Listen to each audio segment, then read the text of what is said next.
And we are going to discuss this in a little more detail with Kadir Ustun, who is the Director of Research at the SETA Foundation, which is a think tank based in Washington, D.C. As you heard there, an uncompromising stance by riot police and the Prime Minister Erdogan today against those protesters. How justifiable and politically wise has this approach been? Well, the government seems to now want to make a distinction between peaceful protesters and protesters who are there to sort of oppose the government and settle accounts with the government rather than for environmental concerns.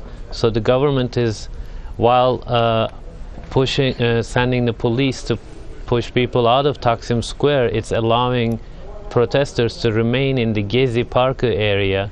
So it is, and also Prime Minister is going to meet a group of protesters tomorrow, and during his speech today he mentioned that he was making a clear distinction between peaceful protesters and those who are trying to go against the government in an undemocratic way. But even though he is supposed to be meeting some of these leaders of some of the protests tomorrow, as you say, he is still pushing hard, isn't he, against the protesters, not giving in.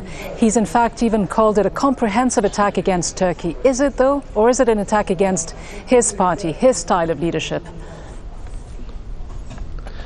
Well, he's already, the government announced that they're going to revisit this plan and there won't be a shopping mall in that area. And they pulled the police. They allowed demonstrators to remain in the Taksim Square for several days now.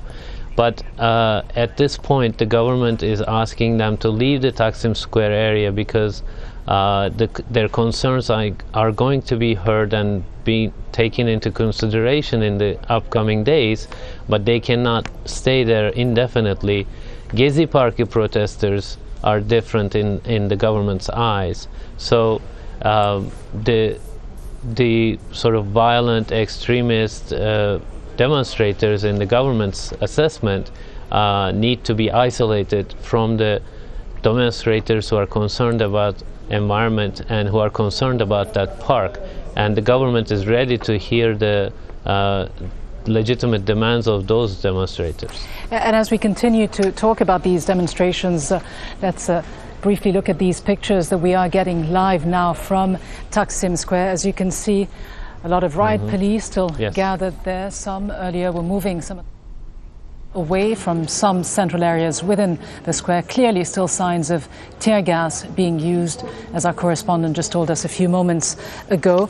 So in essence, how do you think this will have to be resolved? Will Erdogan have to make some concessions?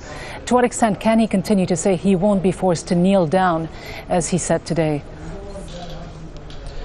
The government absolutely needs to hear out these protesters. There's no question about it. And the government made appeals to them to come and meet them and express their legitimate demands.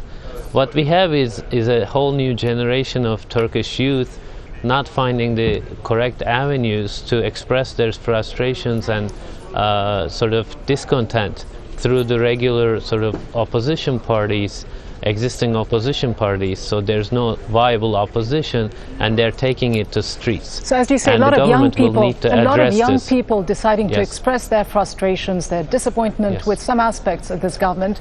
So this whole talk about extremism, terrorism, foreign hands meddling into this, the protesters being manipulated by opposition domestic parties, is that really what this is about? I mean, how appropriate was this for Erdogan to use these types of terms? The government is not saying it's all about that. The government is saying there are marginal groups who have been engaged in these kinds of violent acts in the past who are there with their flags and signs, and they're trying to take advantage of the situation. And the protesters, peaceful protesters, actually have asked them to leave the Taksim Square before and not have their flags. And the majority of the protesters are not, of course, these people, but there are marginal groups, and I think the government is trying to make a distinction between those two groups.